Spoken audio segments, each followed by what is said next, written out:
guys, so I'm back with a new video and let's talk about 2020.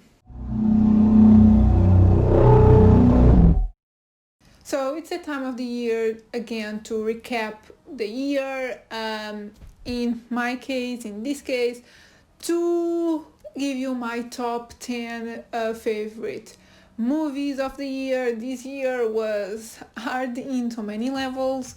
I'm not going to get deep into anything, but yeah, we all know that this year, actually last year, was pretty difficult for everyone, and when it comes to movies, a lot of stuff was delayed, and my next video will be my most anticipated movies, and you'll see a lot of repetition from my previous most anticipated movies, because just half of my most anticipated movies were released in 2020, which, to be honest, were a good amount, because it was exactly 5 of my most anticipated. A lot of them were released between January and March, so I was lucky to have like my most anticipated movies in the beginning.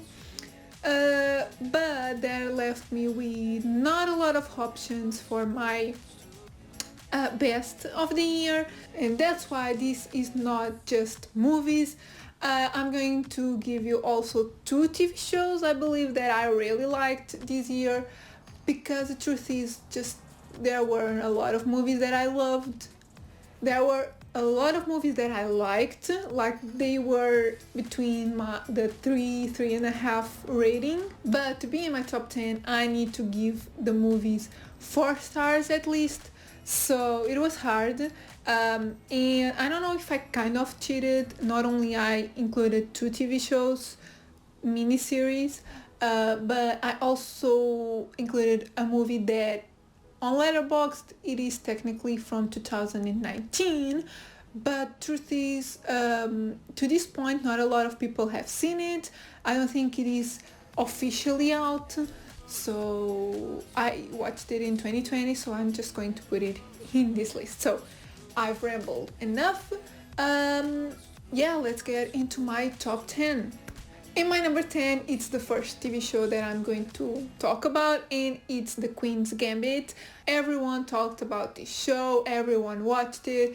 It was one of Netflix's most watched, if not the most watched of the year, and yeah, it was pretty big. And to be completely honest, I don't know why people gravitated towards this show. I know it is a Netflix show, so that just gives really a heads up to any other TV show that is released from other platforms. But not all Netflix shows have been hyped to the point that the Queen's Gambit has been hyped, and this is a show that is kind of slow. It's about chess, and from what I understood, people didn't watch it because of Anya Taylor-Joy, which was the reason why I wanted to watch the show. I'm going to be honest, and I wanted to watch it because of her. And then I discovered it was about chess, so I was really intrigued, because I just learned in 2019 how to play chess. Not like I don't know enough to like play well, but I know the basic rules, and I got into it in 2019, so it was interesting for me, but I don't know how this would appeal to other people. But yeah, so it's in my top 10. It's my 10th spot. It's really well done, like the visuals, the story is really compelling in my opinion. Even though this was really hyped, I've seen people say that the story was a bit boring, and I can see why. I mean, it's chess, so it's not like heist movie or something with a lot of action. It is like a slow action, but I really liked the visuals, the story, in terms of how the chess world works and everything, and obviously I loved Anya Taylor-Joy, and yeah, it's a pretty good show. It's really easy to watch. I think it's 8 episodes, so yeah, I would recommend it. In my number 9, I have a controversial opinion, I think. I mean, I know a lot of people like this movie, but I don't think it will be in most people's list. But yeah, I'm talking about Spring, and I actually did a review on it, so I'm going to leave it up here.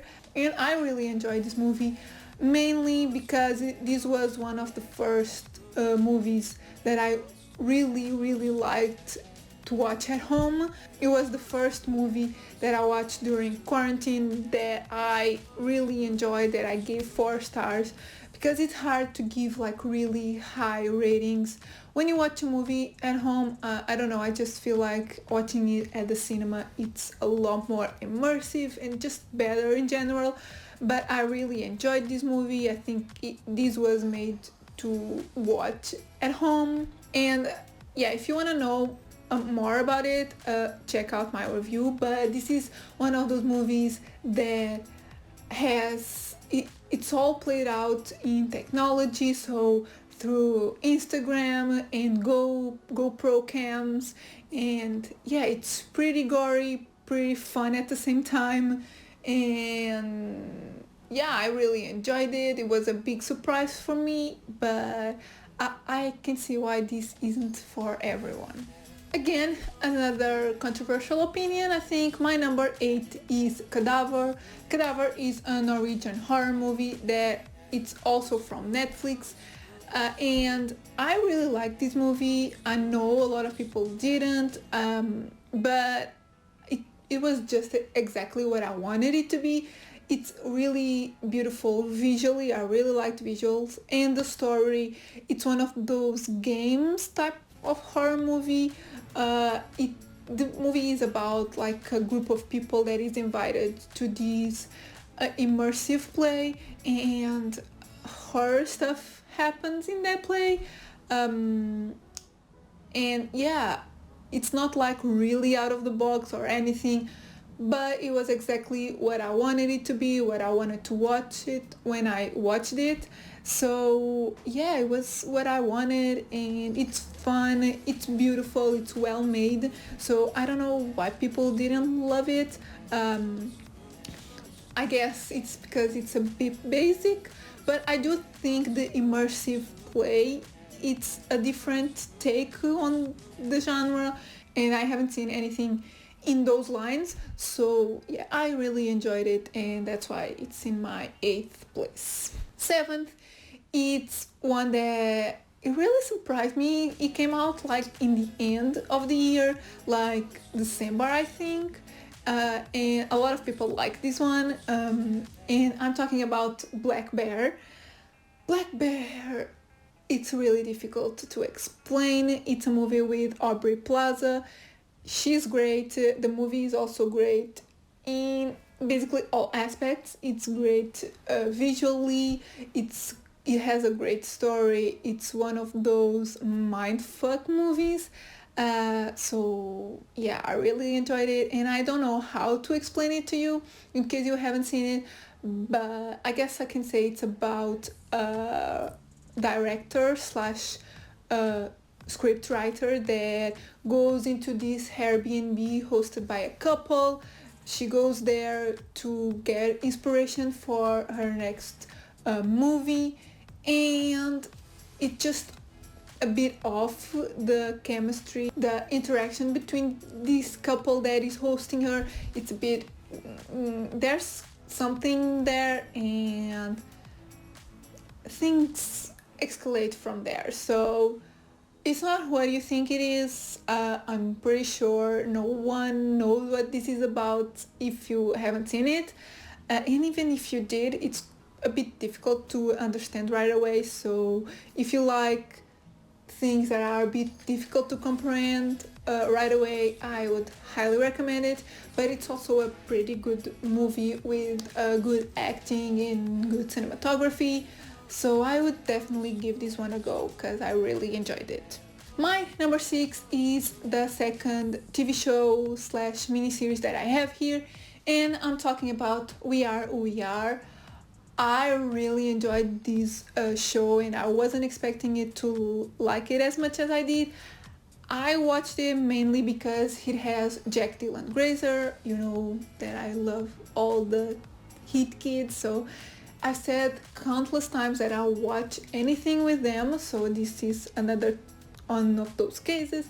This is also directed by Luca Guadagnino, who did Call Me By Your Name and the Suspiria remake. So I knew this would be interesting, but I wasn't like prepared for how different the show is. Like, it's so different from anything out there. It just has like the best vibes. It's a pretty good show to watch in the summer. It didn't come out in the summer, but I think it is a pretty good one to watch in the summer. I really like the soundtrack. I love the acting, the cinematography. Like, Luca did an amazing job with how things are put together in there, with like some it's really different, really almost indie style, which I loved, but it is an HBO show. And in case you haven't seen it, it's about a group of kids that are in this military base with their parents in Italy, and it's their interaction throughout a year, and how it's just a teenager's life, but it's a really real one, really raw. And yeah, I really enjoyed it. Like, I loved the vibe.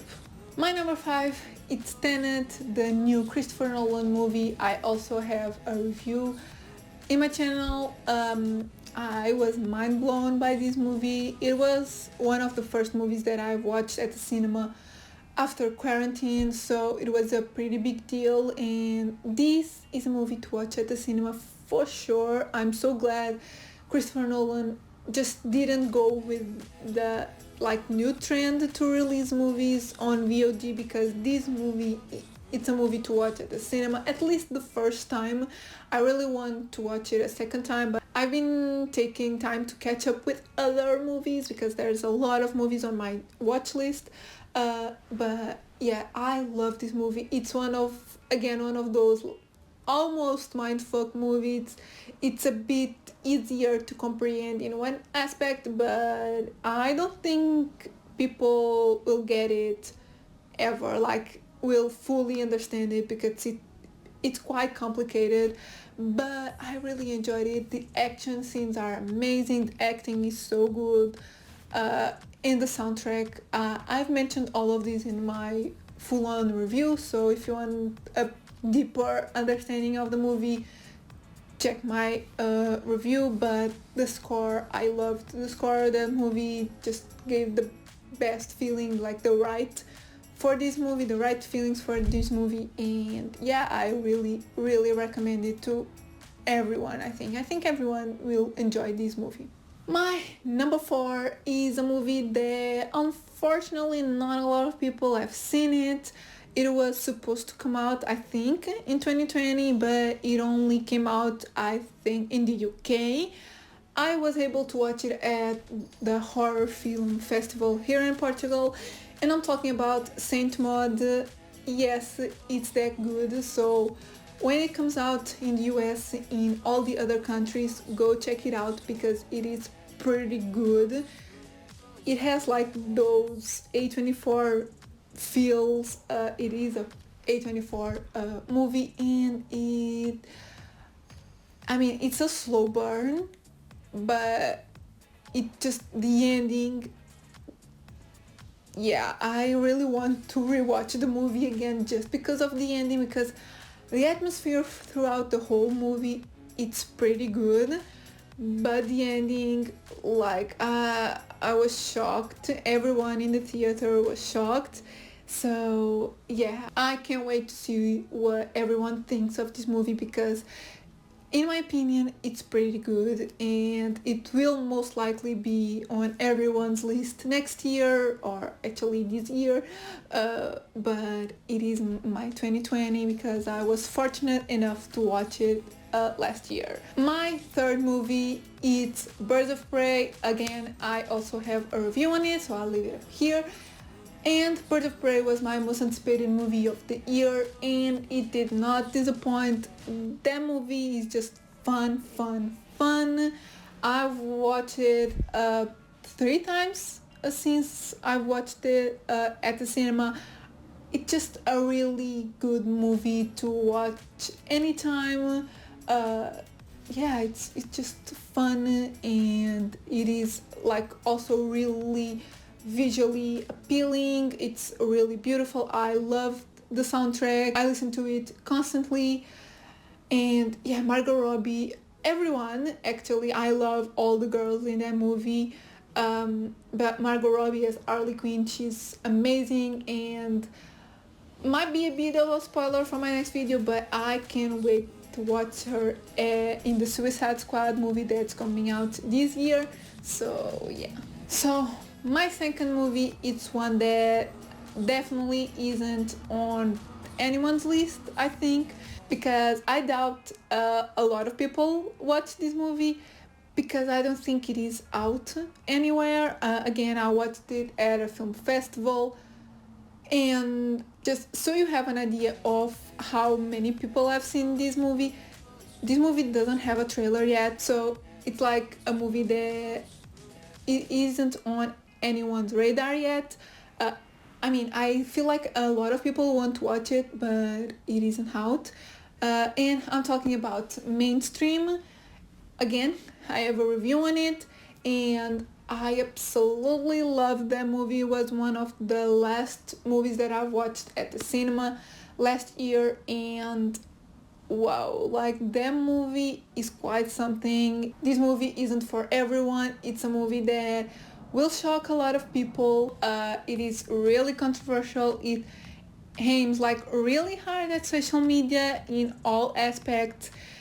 It's like visually controversial. It has a lot going on, a lot of explicit scenes, and Andrew Garfield is phenomenal. I love him, and I also really liked Maya Hawke and Nat Wolf. Again, I get deeper into the movie in my review, so you go check it out if you want a lot more details, but it's just a movie that it's really out there, and I loved it. Like, I really liked the vibe, how funny it is, but how deep it gets in the social commentary without spoon feeding it to you. Like, you make your own opinions with it. The movie just gives you the facts, and it kind of reminded me of the movie The Hunt, but in the aspect that The Hunt gives you both sides of the thing, and in this case the movie also gives you the good and the bad of social media and the people in it.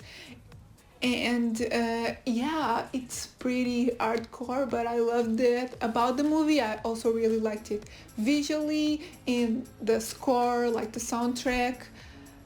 Yeah, when it comes out, not only I really want to watch it again, but I highly recommend you go watch it. I don't know when it will be out, and I don't know if there will be a trailer. I don't know anything about the movie. I just know that it is pretty good. So if you're able to watch it, go watch it, because it's pretty good. And my number one movie, if you follow me on Letterboxd and Twitter and Instagram, you already know what my favorite movie of the year is. It's definitely my most watched movie of the year. I watched this movie 5 times, and it came out this year. That's how obsessed I am with it, and I don't think I'll ever get enough of it. And I'm talking about The Invisible Man. I love that movie to death. I also have a review on it, and I haven't seen that review in a while. I don't know what I said about the movie, but I just know that I had really low expectations when it comes to that movie. I watched the trailer and I thought it would be like really cliche, and I thought the trailer gave everything away. But when I went to the cinema, I was mind blown. I was mind blown how it looked, what Lionel did with the directing. I was mind blown with the story because it was what I thought, exactly what I thought it would be. It is what I thought, but it takes a different turn. I was mind blown by the acting. Elizabeth Moss is amazing, and even though Oliver Jackson Cohen doesn't appear a lot in the movie, he is great, and I loved him in The Haunting of Hill House. Again, The Haunting of Bly Manor, I also really liked him in that show. It isn't in my top 10 just by a little bit, because I feel like I like the Queen's Gambit a bit more. But yeah, so everything about The Invisible Man is perfect, and I showed it to my dad, and he has watched the movie twice in basically a month. So this also shows that it's a movie for everyone. It's a horror movie, but it's not like a horror movie that will scare a lot of people. It's scary if you think about it, but it's not like that cliche supernatural or bloody, or it's a psychological thriller, I would say, which technically is a horror movie. So yeah, I would highly recommend if you haven't seen it. It's phenomenal. It's so well made, and I love that movie to death. So yeah guys, these are my top 10 favorite movies of 2020. It is a bit different. I had a bit of a difficulty to like choose because there weren't a lot, and these ones I ranked them, but I loved most of them the same, apart from The Invisible Man. I love that movie just a lot more than the others, unfortunately.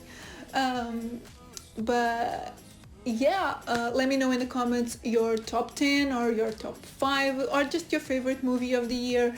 I would love to know. And I would also like to know who that is watching the video watched Mainstream and Saint Maud. Let me know if you've watched any of those movies and what you thought of them. And yeah, if you liked the video, give it a thumbs up, subscribe if you're not subscribed yet, and I'll see you in my next video.